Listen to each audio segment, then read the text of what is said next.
ลาวตั้งแต่เดิมมาขึ้นชื่อลือสาอยู่ในอาซีสาวลาวทุกพันไมตรีมวลสามัคคีฮักหอมกันหักชาติหักประเทศเฮาหักเจ้าโปเกตเกษาห่วมหักห่วมศาสนาแต่โบราณมาหักษาดินแดนบ่ให้สะใดมาล้วนลาวีรบกวนหน้าแก่สิ่งเอาให้ขึ้นเขามาดูวุ่นวายสุจนตัวตายทานศัตรูช่วยศัตรูเนื้อเสื้อเผาฟื้นฟูกูเอาบรรเทาทุกข์กาย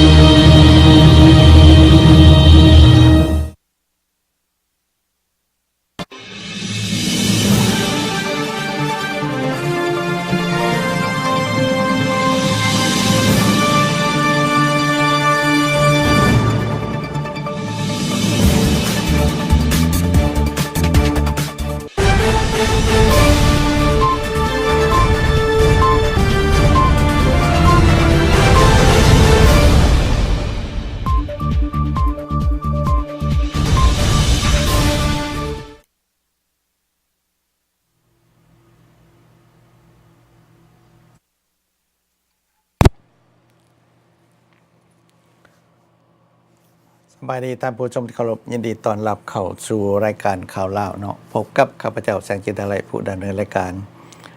มื้อนี้ก็แม่นมื้อวันพุธวันที่15เดือนพฤศจิกายน2017หรือว่า15โนเวมเบอร์เนาะจังได๋ก็ดีก็ใกล้ๆเข้ามาแล้วเนาะแทงชีวิงกับแม่นอาทิตย์หน้านี่แหละสำหรับคนอเมริกันหรือว่าคนลาวอเมริกันที่อยู่ในสหรัฐอเมริกาเนาะที่เป็นประเพณีกันแล้วเนาะบุญกินไก่ง่วงก็ใกล้เข้ามาแล้วจังได๋ก็ดีก็ขอถือโอกาสนี้ตามสบายพ่อแม่พี่น้องทุกท่านที่เกียรติติดตามชมรายการข้าพเจ้าเป็นประจำเบิ่งภาพนี่คือว่ามันอยากมืดหน่อยนึงเนาะแต่ว่าก็ขออภัยนะพ่อแม่พี่น้องเพราะว่าลืมเปิดไฟอีกหน่อยนึงจักหน่อยมีโอกาสกะสิไปเปิดเวลาเปิดข่าวเนาะก็ขอถือโอกาสนี้ถามสบายทุกท่านพ่อแม่พี่น้องที่อยู่ในทั่วทุกมุมโลกอยู่ในลาวอยู่ในไทยแล้วก็อยู่ในประเทศต่างๆที่ให้เกียรติติดตามชมรายการข้าพเจ้าเป็นประจำตลอดมาเนาะแล้วก็ให้การสนับสนุนสู้รายการของข้าพเจ้าและก็พันธมิตรโดยเฉพาะกับสมาชิกพันธมิตรอยู่ในสหรัฐอเมริกาแคนาดาแล้วก็อยู่ในทั่วทุกมุมโลกเนาะยุโรปญี่ปุ่นออสเตรเลียนิวซีแลนด์แล้วก็อยู่ลาวอยู่ไทยเช่นเดียวกันเนาะอยู่ประเทศอื่นๆก็เช่นเดียวกันก็นับว่าเป็นอีกมื้อหนึ่งที่ข้าพเจ้าได้มีโอกาสมานั่งสนทนาหรือว่ามาเสนอข่าวกันกับพ่อแม่พี่น้องเนาะนำเอาข่าวที่มีสาระมีน่าสนใจเกี่ยวกับบ้านเฮาสภาพการที่เกิดขึ้นอยู่ในบ้านเฮาจังได๋ก็ดีทุกๆมื้อข้าพเจ้าก็มีโอกาสได้มาออกรายการก็แม่นมาทบทวนความทรงจำกับพ่อแม่พี่น้องนี่แหละก็บ่แม่นเรื่องใหม่ๆก็เรื่องเก่าๆนั่นแหละที่เฮาเว้ากันอยู่ทุกมื้อเนาะเรื่องบ้านเมืองเฮานี่แหละมันอยู่ในสภาพใดเป็นหยังมาจึงมาอยู่ในจุดนี้เมื่อวานนี้ข้าพเจ้าก็ได้ยกประเด็นขึ้นมาเนาะประเด็นเรื่องไม่หยังก็การที่มายึดครองบ้านเฮาจะเนาะเป็นหัวเมืองขึ้นคันสิเว้าแล้วก็แม่นเรื่องแนวคิดล่าหัวเมืองขึ้นนี่แหละเนาะเมื่อก่อนก็เฮาคือได้เว้ากันมาแล้วก็สมัยก่อนบรรดาประเทศอยู่ในยุโรปเพิ่นก็สามารถเดินเรือได้เพิ่นก็เข้ามายึดเอาบ้านเฮาเป็นหัวเมืองขึ้นของหมวดเพิ่นแต่ว่าเวลานั้นเทคโนโลยีมันยังบ่ทันก้าวหน้าปานใดพ่อพี่น้องก็มาเอาได้แต่ในบอนที่เอาได้ แต่ว่าอยู่ในพื้นดินนะอยู่ในแม่น้ำลำธารยังเอาบ่ได้อาจารย์เนาะกับกไม้กกตอกฝึกกระตัดเอาไปก็ธรรมดาแต่ว่าก็บ่ได้หลวงบ่ได้หลายพอทำได้เพราะกันสิว่าแล้วเทคโนโลยียังบ่ทันสมัยพอเท่าใดการตัดไม้จะได้ลำนึงนี่ก็บ่แม่นง่ายอาจารย์เนาะเดี๋ยวนี้นี่มันมีเครื่องจักรตัดชั่วโมงนึงเป็นร้อยเป็นพันก็ต่างกันแต่หากว่าเป้าหมายของหมอนที่เขามายึดครองบ้านเฮานั้นบ่มีหยังมีแต่มาปุ่นเอาทรัพย์สมบัติของแต่เฮาไปนั่นแหละเนาะอันนั้นก็แม่นช่วงแบบเก่าอาจารย์เนาะการล่าหัวมือขึ้นแบบเก่าแต่ว่าแบบใหม่นี่อันตรายกว่าแบบเก่าหลายเท่าพอในยุคปัจจุบันนี่เรื่องเทคโนโลยีเนี่ยมันทันสมัยพ่อพี่น้องมันทันสมัยหลายโดยเฉพาะเรื่องมาขุดค้นเอาทรัพย์ในดินชิ้นแนะนำของแต่เฮาเนี่ยมันสิอยู่ลึกส่ำใดเขามีวิธีมาขุดมีเทคโนโลยีอาจารย์เนาะมีอุปกรณ์มีเครื่องไม้เครื่องมือมีวิชาการฉะนั้นเฮาจึงเห็นว่าไม่กำมดเมื่อก่อนเนี่ยก็ตัดอยู่แต่ว่าตอนนี้นี่ตัดหลายแล้วก็ขนได้ไว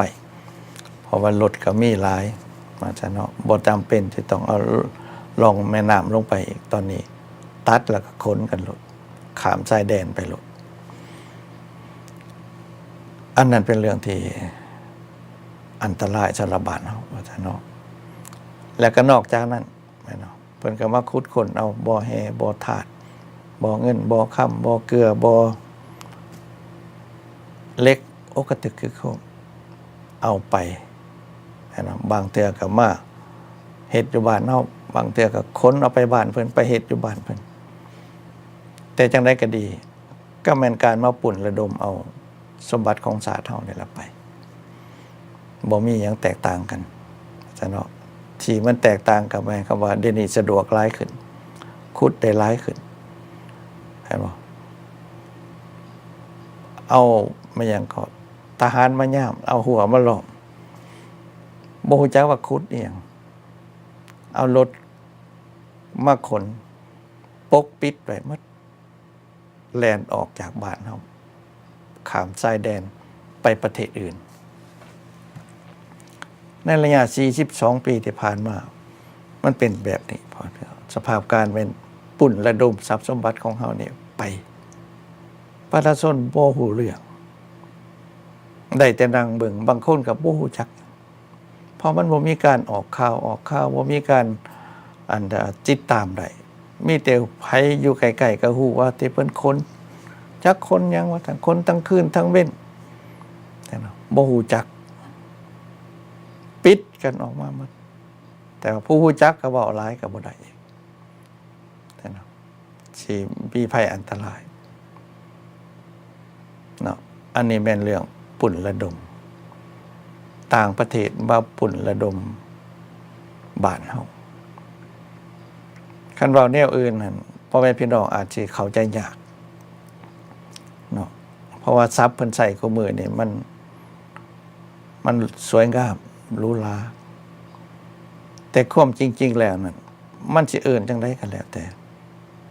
แม่นมาปุ่นระดมเอาทรัพย์สมบัติของประเทศเฮานี่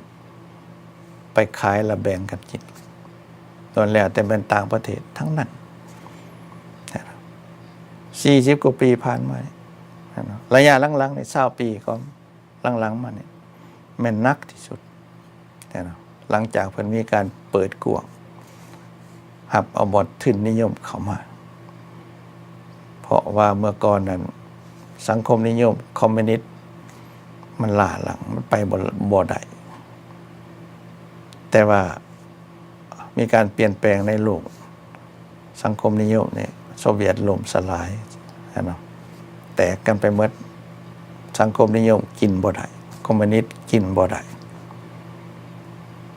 มีทางเดียวเปิดโอกาสให้ทุนนิยมเข้ามาเข้ามา กินได้บัดนี้นะทงไผกระตึงขึ้นนะนอกจากบ่มีหยังเมื่อก่อนตอนนี้มีหมดทุกอันนะมันเปลี่ยนไปไวที่สุดพ่อพี่น้องหน้ามือเป็นหลังมือสิ่งที่หายแห้งอีกก็แม่นคือข้าพเจ้าบอกเมื่อวานนี้นั่นแหละแม่นโครงการสัมปทานที่ดินแล้วแม่นไผสิมาเป็นผู้สัมปทานได้เนี่ย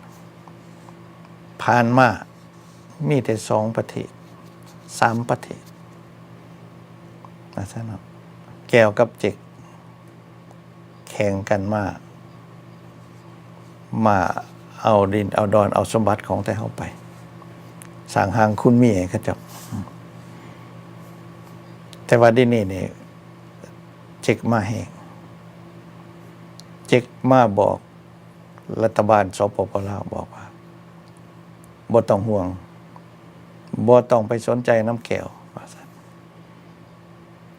หมวดพื้นที่ซอยเองเพราะว่าแก้วดินนี่ก็บ่มีเงินมีคำหลายพอเท่าใดหรอกสู้เจกบ่ได้เจกนี่มีเงินมีคำมหาศาลแล้วก็มีความก้าวหน้าทางด้านเทคโนโลยีทางด้านทหารทางด้านทุกอย่างเจกเฮ็ดได้ก็เลยแผ่อิทธิพลเข้ามาลาวมาควบคุมลาวเพื่อสิลดอิทธิพลของเวียดนามลงเดี๋ยวนี้ผู้นำลาวขึงขังขึ้นมาพอสมควรโดยเฉพาะทองรุ่นเบิ่งแล้วคือสิแม่นอิงไปหาเจกนี่หลายขึ้นนับมือท่านเนาะเห็นได้แต่ว่าระยะหลังๆมา2-3 มื้อผ่านมานี่ประธานาธิบดีสีจิ้นผิงมาเยี่ยมยามลาวมาให้คำมั่นสัญญาบอกว่าบ่ต้องห่วงจีนสิเบิ่งเองเจกสิเบิ่งเองสำหรับลาวนี่ต้องการหยังบอกมาเลยแลกหยังกันบัดนี้พ่อพี่น้องคำมั่นสัญญาซุ่มนี่หรือว่าการช่วยเหลือต่างๆที่จีนบอกว่าสิเอามาซอยแม้แต่อาวุธยุทโธภัณฑ์ก็คือกันแม่นมาซอยลาวหรือว่ามาซอยมีเงื่อนไขมีขอผูกมัดเนาะตามธรรมดาแล้วซอยล่านี่หายากพ่อพี่น้องส่วนใหญ่มีแต่ขอผูกมัดมีแต่เงื่อนไขแลกปูแลกปลาแลกหมูแลกหมากันเนาะแต่ประชาชนลาวบ่ฮู้ดอกว่าเพิ่นเอาหยังแลกกันแดแต่ฮู้ได้มีแต่ว่ามีโครงการใหญ่ๆหลายขึ้นเนาะเพิ่นสิเล็งทางสัมปทานนี่หลายขึ้นคือเฮาได้ยินมานั่นแหละแต่นี่หาปี2020แต่ว่าสิเพิ่มโครงการดึงดูดนายทุนหรือว่าเขตสัมปทานเขตพิเศษเศรษฐกิจจะพิเศษเฉพาะกิจไม่ยังก็แล้วแต่ให้หลายขึ้นเป็น60 โครงการและ60 โครงการนี่แม่นไผสิได้พ่อพี่น้องคิดเบิ่งดูไผสิได้ระวังแก้วระวังเจกนั่นบ่ไทยแล้วก็ประเทศอื่นๆญี่ปุ่นแม่นไผสิได้ส่วนใหญ่ข้าพเจ้าคิดว่าสิบ่ม่มจีน2ว่าเวียดนาม3ว่าประเทศไทยแล้วก็อื่นๆลองคิดเบิ่งว่าแลกหยังกันบัดนี้นะคันใดสัมปทานไปแล้วนี่ลาวสิได้หยังประชาชนสิได้หยังต้นนี้ข้าพเจ้าอยากให้แต่เฮาพากันติดตามเบิ่งอย่างใกล้ชิดแล้วข้าพเจ้าเองก็สิติดตามอย่างใกล้ชิดเช่นเดียวกันเพื่อจะได้นำเอาข่าวความเป็นจริงที่พ่อฮู้ได้นะแต่ว่าลึกๆไผแท้นั้นเฮาก็บ่ฮู้ดอกบ่สามารถจะเข้าถึงได้มีแต่ว่าได้กินได้อ้ายอาจารย์เนาะพ่อฮู้ว่ามันเกิดหยังขึ้นแท้ๆตัวอย่างว่าสัมปทานคอนประเพง 7,000 เอกตารกวมเอาเนื้อที่ 7,000 เอกตารจักหลายปานใดกอดอนตัวใดๆที่ถือแต่ว่าเดี๋ยวนี้นี่มีอาการแล้วประชาชนหูซึกแล้วว่าสิถือไล่แล้วว่านี้นะอยู่บ่ได้อีกแล้วล่องว่า60โครงการหรือว่าเขตเศรษฐกิจพิเศษคือจังสี่นะครับที่กวมเอาบอนละ5,000บอนละ 7,000 เอกตารเท่านั้นแล้วเป็นได้ทึนเป็นของต่างประเทศทั้งหมดที่เขามายึดมาครอบครองเป็นของเขาเจ้าพอแม่ลองคิดเบิ่งว่าบาดภาพเบิ่งนำกันเบิ่งว่าประเทศลาวนี่จะเป็นของไผยังเป็นของลาวอยู่บ่หรือว่าเป็นของต่างประเทศเนาะทั้งหมดนี่มันเกิดขึ้นนี่ย้อนไผย้อนรัฐบาลผู้นำอุบาทที่เอิ้นตัวเองว่าฉลาดสงสัยความเป็นจริงแล้วนะครับบ่มีหยังฉลาดจักอันแม่นรัฐบาลที่เหมือนผู้นำขายศาสตร์ขายแผ่นดินให้ประเทศอื่นให้ต่างประเทศนี่แหละที่ข้าพเจ้าเว้าแล้วเว้าอีกว่าภัยอันตรายกำลังเข้ามากถึงลาวแล้วเดี๋ยวนี้มันขึ้นอยู่น้ำเฮาแล้ววันนี้นะประชาชนแล้ววันนี้ผู้ที่เป็นเจ้าของประเทศที่แท้จริงสิพากันหนังมื่นหูมื่นตานี่ให้เขาเจ้ามาเอาบาทเข้าไปจะปล่อยให้หมดนี่ขายทรัพย์สมบัติของศาสตร์ขายแผ่นดินไปให้ต่างประเทศอ้างว่าเขาสิมาซอยพัฒนาอ้างว่าเขามีทุนมีคนมีเทคโนโลยีมีสมองมีความฉลาดรักแหลมนะสิมาสร้างให้เมืองลาวเนี่ยเป็นคือเมืองสวรรค์ว่าซั่นเนาะแต่ว่าเมืองสวรรค์นี่สำหรับไผน่ะยังบ่แน่แต่ว่าสำหรับประชาชนลาวนี่มันเป็นนรกแน่นอนที่สุดนั่นนี่นะเพราะว่าแน่นอนในทุนเขามาเอาทุนเขามาลงทุนเขาก็ต้องตักตวงเอาผลประโยชน์เอากำไรไปก่อนแต่ผู้ที่ได้แล้วแม่นเขากับหมวดที่ได้ค่าคอมมิชชั่นในค่านายหนาเขาจะแบ่งมาให้เขาจะเอาแล้วเป็นเงินอัดปากบ่ให้ปากบ่ให้ตาดแล้วก็เห็นดีเห็นสอบนำหมดเขาเจ้ายุคนี้เป็นยุคที่อันตรายที่สุดคือข้าพเจ้าเคยบอกมาถ้าแต่เฮายังบ่ตื่นนี่บ่จักสิว่าจังได๋เนาะแต่โลกนี้สิยากขึ้นนับมื้อการเปลี่ยนแปลงอยู่ในโลกนี้ไปไวเพื่อนพี่น้องโดยเฉพาะหมวดบรรดาหน้าทึ่นหนาเลือดที่ร่วมมือกันกับหมวดผู้นำทั้งหลายว่าประเทศใดคือกันแม้นเป็นขี้ขาในทึ่นทั้งนั้นส่วนว่าผลประโยชน์ของศาสตร์ของประชาชนนี่เขาเจ้าเกือบเบิ่งบ่เห็นนะพี่น้องความทุกข์ความยากความลำบากของประชาชนเนี่ยเขาบ่เห็นเขาเห็นแต่ตัวเลขเนาะอันนั้นแหละมันกำลังเกิดขึ้นอยู่ในทั่วโลกเดี๋ยวนี้แต่ว่าปิดบังประชาชนก็บ่ได้ประชาชนต้องลุกขึ้นมาอยู่ในแต่ละประเทศเช่นเดียวกันมาต่อสู้เพื่อทวงเอาสิทธิ์เพื่อปกป้องพื้นแผ่นดินตัวนี้เพื่อเอาความเป็นธรรมมาให้ประชาชนมาให้ประเทศชาติบ้านเมืองหมวดนั้นนายทุนนี่มันรวยมหาศาลพี่น้องบ่มีเมืองพ่อเว้าคือจังซี่นี่ เนาะหลายคนก็สิเข้าใจว่าข้าพเจ้านี่ต้านในทุนแล้วว่านี่ต้านระบอบในทุนกันแล้วว่านี่เป็นคอมมิวนิสต์ระบอบไปซ้ายระบอบนี่นะบ่แม่นบ่มีหยังอันตรายตอนนี้อีกในโลกนี้อยู่ในระบอบหยังก็แล้วแต่หมดนี้กำบังเหียงตัวนี้ที่เป็นเรื่องอันตรายสำหรับลาวเฮาแล้วนี่อันตรายหลายคนถามข้าพเจ้าว่าระหว่างแก้วกับเจ๊กนี่สิพึ่งไผว่าซั่น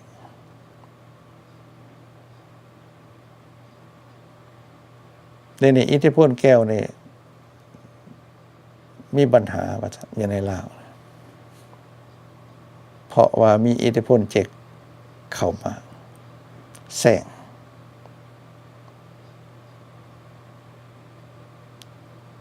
ถามข้าพเจ้าว่าอันใดดีว่าซั่นเฮาอยากไล่แก้วเฮาต้องอาศัยเจ๊กบ่ว่าซั่น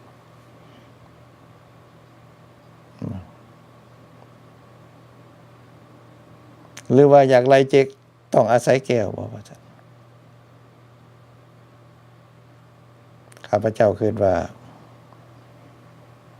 บ่มีอันใดดีจักอันสำหรับลาวเขาร่วมหัวกันเขามาแบ่งลาวเขามายึดครองลาวเพื่อเอาผลประโยชน์จากลาวไป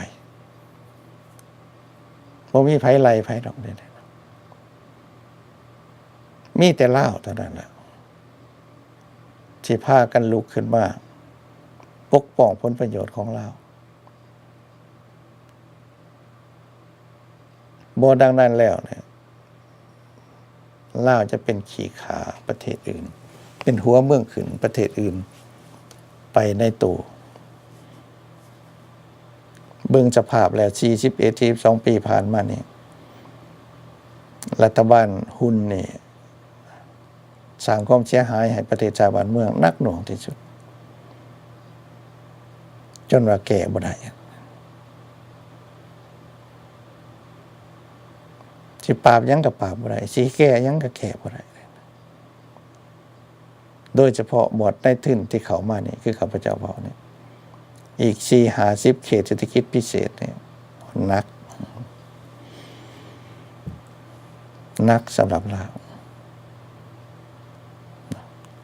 แล้ววันนี้ก็ตั้งคำถามกันขึ้นว่าเอ้าอันนี้นะคำว่าเป็นขึ้นแนวนี้นี่เฮาก็มีแต่เสียเท่านั้นต่อซั่นอีหยังก็บ่มี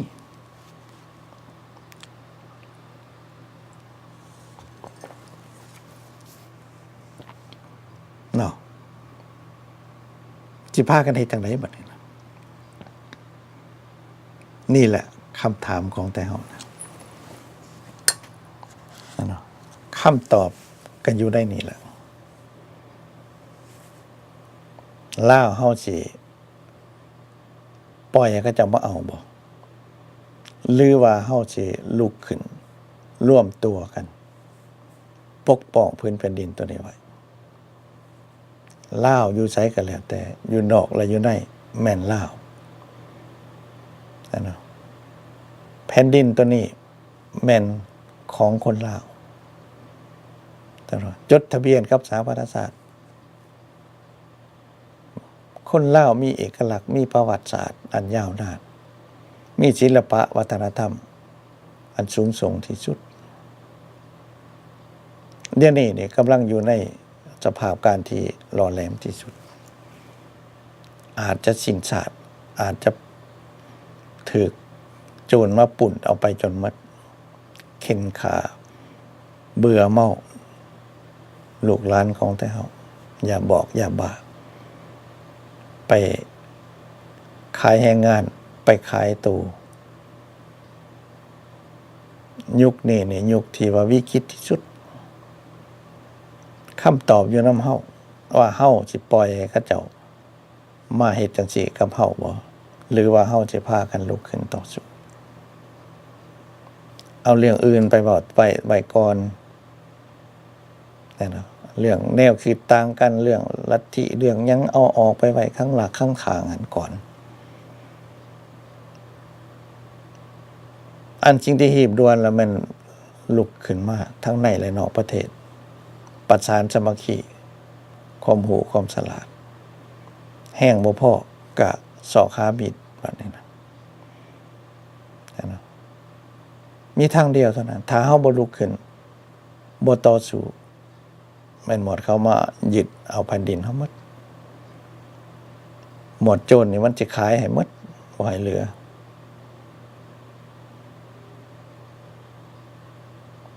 นี่ต้องแม่นลาวเฮาลุกขึ้นมา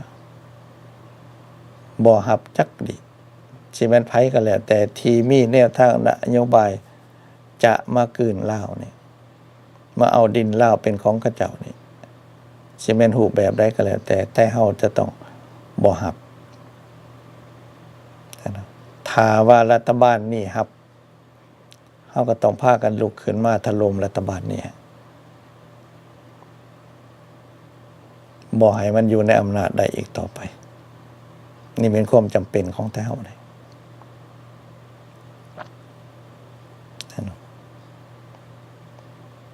เรื่องอื่นแท้เป็นเรื่องเงื่อนไขนอกภายนอกซื่อๆแต่เรื่องภายในนี่แต่เฮาต้องร่วมตัวกันให้ได้และข้าพเจ้าเชื่อที่สุดว่าคนลาวอยู่ในประเทศที่ยังหักเสือแพงศาสตร์นี่ยังมีหลายที่ยังบ่เอาน้ำบ่นี่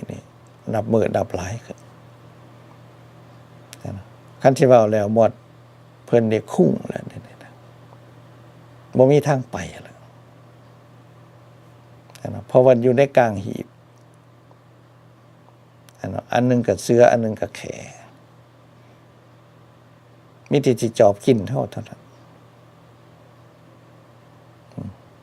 แล้วเฮาสิเฮ็ดจังได๋เฮาสินั่งมื่นตาให้หมดแขเสือเนี่ยมากินเฮาซะว่าหรือว่าเฮาสิพากันลุกขึ้นมาต่อสู้เพื่อปกป้องพื้นแผ่นดินเฮานี้ไว้ให้ลูกให้หลานของแต่เฮาให้เป็นประเทศลาวเฮาต่อไป